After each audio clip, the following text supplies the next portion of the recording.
One of the things about starting a new year is looking back and doing a year in review.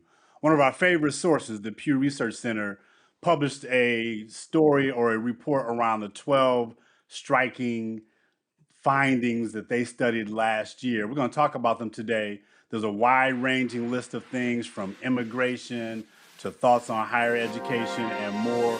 We find it fascinating. There are some implications that we want y'all to consider. Next up on Mama We Made It with DJ Reg. Good morning, my brother. Good morning, my sister. Good morning to the people. Welcome to Mama We Made It with DJ and Reg. That's DJ. I'm Reg. Featuring the kid Metcalf on the ones and twos. We're excited to talk to y'all today. We are still kind of moving into 2026, and we as a team have been kicking around kind of themes and things that we are looking at going into the new year. And one of the things that we recently have seen is the Pew Research study that is called 12 Striking Findings from 2025. And basically they summarized 12 of their most kind of salient reports from last year that are interesting to us. So we're gonna take some time today to talk about it and kick it around. But first and foremost, how y'all doing today? What's happening? Nakia, how are you? I'm good. Yeah, I'm having a good day, feeling good. How you doing? I like that. I'm doing really well. Yeah, all is well here in Scottsdale. We a little cloudy today, but I think we needed a change of pace weather-wise, so really good. How you feeling, Reg? I can't complain. Still dusting off the cobwebs of the holiday season and still trying to find my sea legs. So I am off to a decidedly slow start for the year, but I feel good. I ain't get no sleep last night, man. Like literally, I had an insomnia battle and I'm working on 90 minutes of sleep right now. So oh my gosh, man. Give me some grace if I'm a little sideways or glitchy. Always. I wish I had worn green today. Oh, I didn't even get the memo. Is that the hoodie you had? Oh, that's not a hoodie. I'm sorry. You look good in green, Nakia. DJ is a Spartan, so he always has green somewhere. Somewhere in my heart. So, Reg, can I ask you a question? Yes, sir. Around these Pew reports, man, they are fascinating, first of all. So thank you for always presenting those to us, man. This one was extra compelling. Is this something that you are consistently locked in on? Pew Research? Is it episodic for you? How do you engage with Pew? I don't use it the way you use Google Scholar, so it's not a daily thing for me, but it is a for the time being, and I reserve the right to change my mind if they change. For the time being, it is a relatively trusted source for me. And so I do go in there on a regular basis. I'd say weekly. That's dope. Just to kick around. I like data. Early in my career, I was in market research, so I really learned a lot from my market research partners, how to read data and crosstabs and all the things, and I love methodology. So it is an area of just interest for me. But I also value studies that are willing to get a bit messy and a bit provocative. And some of the stuff they dig into, causes you to stop. And like, what does that data set really say? They don't do a lot of heavy insight work on the kind of published stuff, but by and large, it is a source that I trust. And there are fewer and fewer of those as I go forward. Yeah, well, thank you again. Was there anything about this particular body of work that has you thinking about the future a little differently than you have in the past? The future, that's a good question. There are 12 themes, I'll just say for the people, and you should check the report out and we'll put it in our link. There's a lot of stuff in here that caught my eye. Yeah. One that caught my eye, and we will get into it, I think, in a subsequent episode. Report number or striking theme number 11 on their list was this notion that sub-Saharan Africa is now home to more Christians than any other world region, surpassing Europe. Yep. Right? About 31% of the world's Christians live in sub-Saharan Africa, 22% in Europe, 24% in Latin America and Caribbean combined. about 10.5% in North America, about 11, almost 12% in Asia Pacific. And it struck me as curious, primarily because at the same time, the continent of Africa has a steady stream of Chinese investment Yep. and other foreign direct investment. And you can see this natural resource arms race happening on the continent. And not to take people's agency away, I grew up, I am a Christian in that way, but I don't really associate with Christians in the kind of town square, if you will. I don't really trust the evangelical nature of Christianity as practiced around me. It makes me nervous and uncomfortable. And so when I think about this number in the context of colonialism and transatlantic slave trade and how much the church was involved in that, it makes me really, really uncomfortable. Yeah, it does. So to your point, Reg, that one was really intriguing. And obviously the rise of Islam, it speaks to that. That's one piece. Increased birth rates. But I found it equally intriguing that that's happening. And I'm not sure what to make of it yet. I'm going to do a little more digging on that one. But that one was probably number 2 or 3 for me as well. How about you, Nakia? Was there anything that hit you a little differently? I mean, I think they were all really striking, but to your point, Reg, it really does signal a lot of movement and migration. Because I was surprised to see, just from historically, like the Caribbean and more specifically Latin America, I really expected those numbers to be much higher. So to see them only at like 25 or so percent, I was really intrigued by that. And I'm really curious kind of how immigration, how migration sort of affects these numbers. Because like you said, East Africa has such a huge Asian influence right now, and really all of Africa. But then when I think about North Africa, and I think about sort of the religious breakdown there, you know, I'm really curious. Like I need some more info. One data point I would add to that is it's the only region that grew in this percentage of Christianity. So, population growth is a key part of this as well. Like the young population explosion on the continent explains some of it, but it's also Europe slowly but surely increasingly becoming less Christian and not more Muslim, just becoming less religiously affiliated, Yeah. right? And so there is this interesting crossing of the lines. To DJ's point, fertility rates and population trends have a lot to do with it, but some of it's just simply a receding of the amount of organized religion in other parts of the world, which is fascinating to watch. Now, keep in mind, we still talking about 2.3 billion Christians on the planet, a little bit more than 2 billion Muslims on the planet, and Islam is still the fastest growing organized religion. The second fastest growing cohort, religiously unaffiliated. Oh, that And tracks. so, yeah, and I'm wondering, back to the first stat around Christianity, how much of it is the removal of the veil of Christianity that folks used to operate with? Sure. So having worked at a Christian university in higher education, there's some proclamations you have to make if you are going to be employed by the university. So I also wonder how much of it is a veil removal. So it's just a question that I'm kind of mulling over. What were you going to say, Nakia? Well, I think that also poses like, you know, the idea of access, and some of these other findings really speak to how much access we have, because the second striking thing for me was that kids as young as 2 are viewing social media, right? And so like if you're thinking about it in that way, it's like, yes, it can be the removal of the veil, but it's also this access to more voices than we've ever had before. And then if you cross-check that with a 2-year-old watching YouTube, not just Miss Rachel, you know, the ads are coming, right? So So like true. that kind of all ties together. Yeah, ties all together. Yeah, it's become an educational tool, especially for homeschool kids. So the factoid Nakia just referenced, a majority of parents with a child under 2 say their child watches videos on YouTube.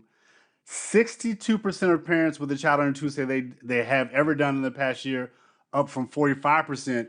Curiously, parents surveyed, 35% of parents said their children 2 or under watch YouTube daily. 51% of parents with children of 2 to 4 said they watch daily. And 54% of children ages 5 to 12, as reported by parents, are watching YouTube on a daily basis. How y'all feel about that? I can't be a hypocrite. Yeah, we're here like, First of all, you trying to claim 11? You trying to call yourself between 5 and 12? You know what? Decades. by all the subscriptions. What I will tell you is I have a pause screen on YouTube right now on my television. Okay. I get a lot of information from YouTube. Now I'm diligent about where, how, what I subscribe to. We're on YouTube. So there's good content out there. You still have to be judicious and diligent and all that. But man, I'm just going to tell y'all, maybe 70% of my day, if I'm watching, is YouTube. Various content. So I can't be a hypocrite. Now at 2, I don't know. I do know families who are homeschooling. They rely on YouTube for education. Sure. So I'm hoping that's the direction this is moving in. But sure, it's interesting. How about you guys? What did you think? It's hard to say, just based on from an educational perspective versus an entertainment perspective. Right. And I think for me, the biggest challenge is the idea of entertainment at that age, when it is supposed to be the formative years where you're entertaining yourself with the things that are around you. So true. And so to replace that with a screen that really isn't interactive, makes me worry about the people who may become the architects of the home that I might live in the future, or, the stores that I'm going to in the future. Like, real talk, that's how I think about it. Yep. So it just feels like the media saturation for people who can decipher, adults, has bled into, a younger audience. And that to me is like, that's some like 1984, I don't know, crazy type stuff. Yeah. Like, I read about this. Yeah. So one thing I will say is, as a child of a certain age who grew up with TV, not the nascent days of TV, but certainly grew up with TV and electric company and all the things, to the extent that we had PBS and, supported by the Corporation for Public Broadcasting, there was wholesome, education-oriented content. And to the extent that it is supervised time, I'm less concerned. To the extent it's a babysitter, I get really concerned. And, that's also keeping in mind a couple of things, which is, one, rest in peace, Center for Public Broadcasting, or the Corporation for Public Broadcasting. PBS is still here, but the foundation around it has been stripped away for all the political reasons you can imagine. At the same time, I remember my oldest, I'll never forget it, we had a DVD series called Little Einsteins. And it was an amazing tool that helped open up a lot of different spaces. So I don't know how to judge this version of the boob tube from a kid who grew up affixed to the TV. So I reserve judgment. I think there's a lot of good content. I think the level of parental engagement and curation is really, really important. Yeah, is this Schoolhouse Rock revisited? Which, right? I'm okay with that, right? Yep. Yeah. You can entertain and educate. I'll share one that hit me. Probably no surprise to you guys is, what am I going to, what you think I'm going to say? Education. Higher education. Y'all get out my head. Get out my head. Yo.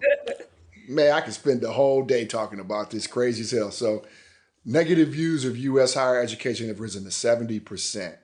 The culprits as identified tuition costs and lack of workforce preparation. And I think they are both really fundamental issues. I am definitely seeing a departure toward an affinity for higher education in some of the circles I'm in. I think it's alarming because there's so many benefits, economic and social, to public higher education and private higher education. Sure. Increased tax revenues, you got greater productivity, increased consumption, all these things that we don't necessarily think about, reduce crime rates. But I get it at the same time. Having worked for several universities, I understand it. The problem is there are still great examples, unfortunately, in other countries of how higher education can and should work, predominantly Germany, if we look at them as an example. We can get into some of those details in a future episode. But I hate to see the baby washed out with the bathwater because that's a problem. But that one is really, really alarming. Obviously, no surprise. It can be done right and it should be done right. There's a lot of fluff in education that needs to be removed. When you look at other systems like Germany, that early childhood education is so critical. And there are declarations made.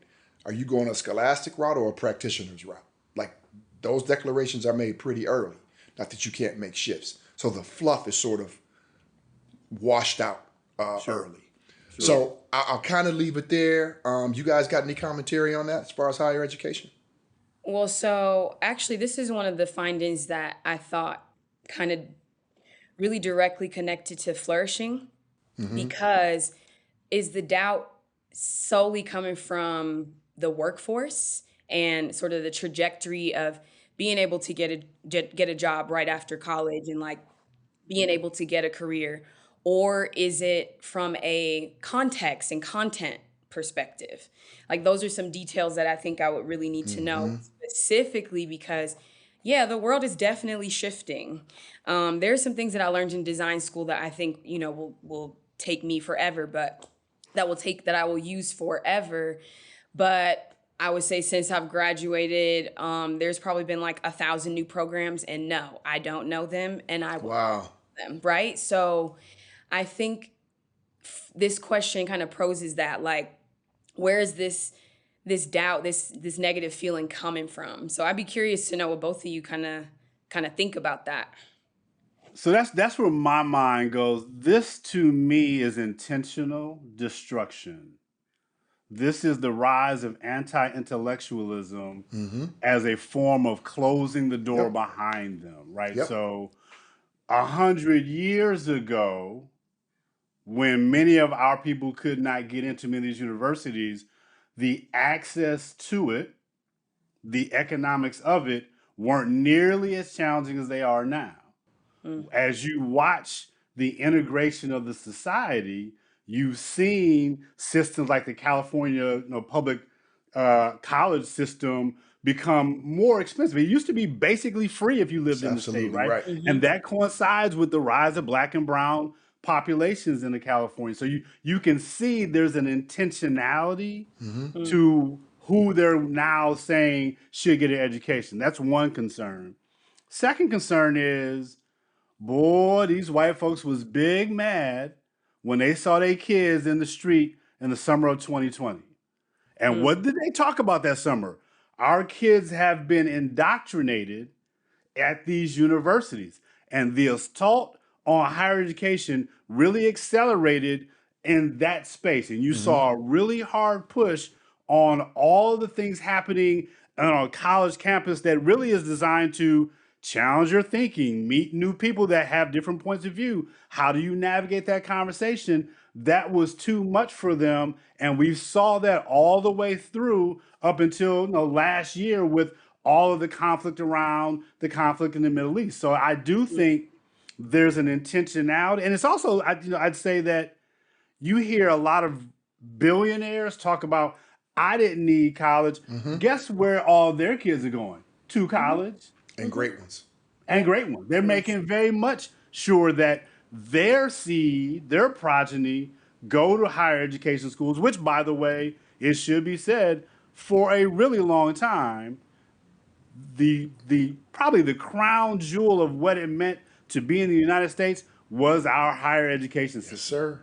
Our colleges and universities have been exalted. Not that we had the corner, the market locked, but we certainly had a strong hold on which is why so many people come here to go to college, and they're trying to close that door too. So Yep. it's an intentionality that, when you look at the data, breaks along political lines, right? 100%. Like the double click there is really interesting. Yeah. 100% correct. Yeah. So I will say this: there is a bit of an overall needed within the system of higher education, right? Sometimes it's its own worst enemy. Yeah. And to be I clear, think, when you say higher education, you define that as college and beyond, I right? do. Okay, I right. do. yeah. Yeah, and specifically college. I think continuing education is almost a separate That's entity, Sure, something. which sort of that's speaks fair. to what you're talking about, Nakia. And again, when you look at Germany, they are very distinct around higher education and continuing education. Sure, And if you're going to sure. be subject matter experts, you better be involved in continuing education as well, right? Sure. Similar to medical field, et cetera. Yeah. So that one for me is again, I think sometimes self-inflicted wounds. When you think about the educational system, Sure. there's a national perspective on that, state perspective on it. It's tough to get stuff done in education, Sure. to get courses approved, Sure. to Yeah. get degrees approved. It's tough.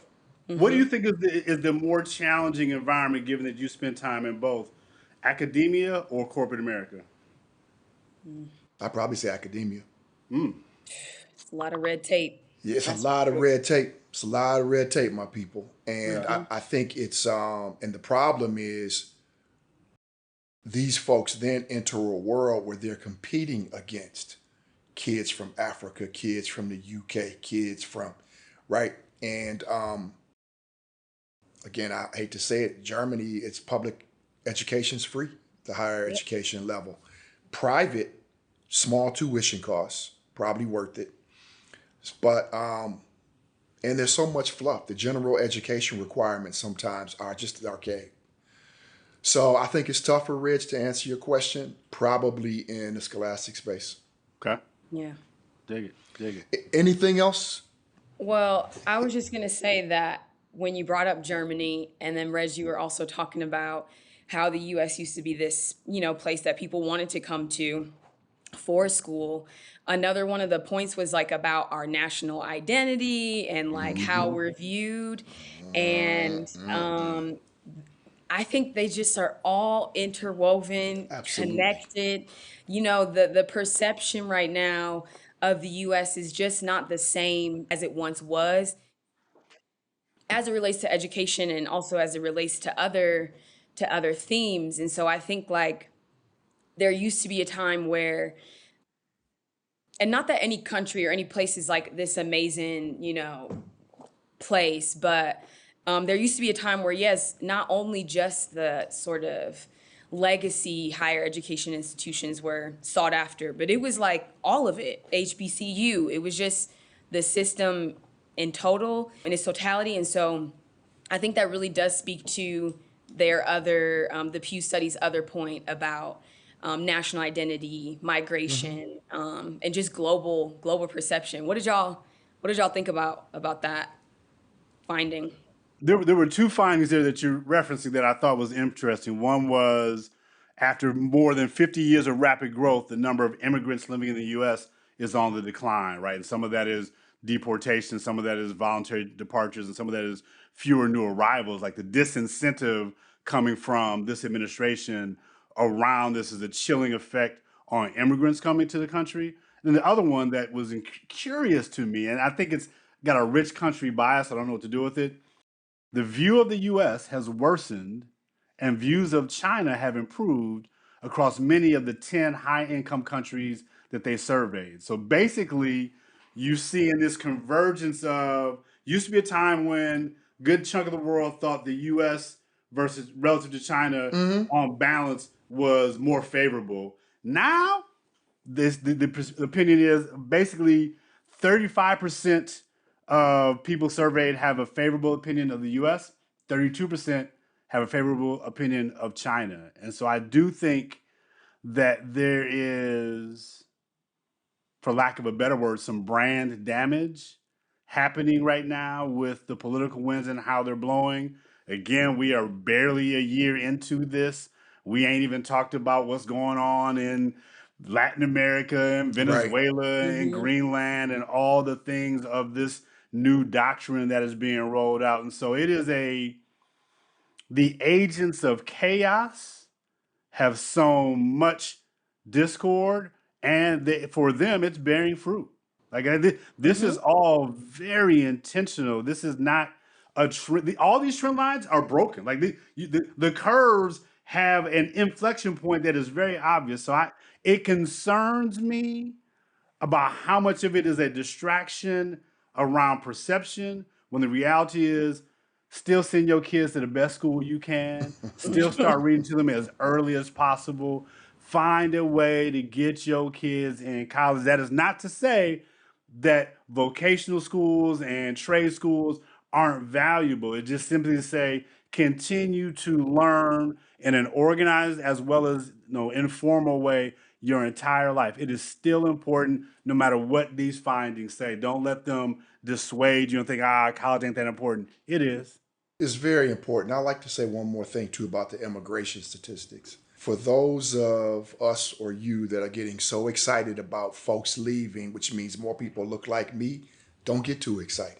Oh, Very negative implications around slower economic growth, Yes. labor shortages, GDP, reduced innovation, and you will feel that Yes. along with this trend. So don't start getting excited.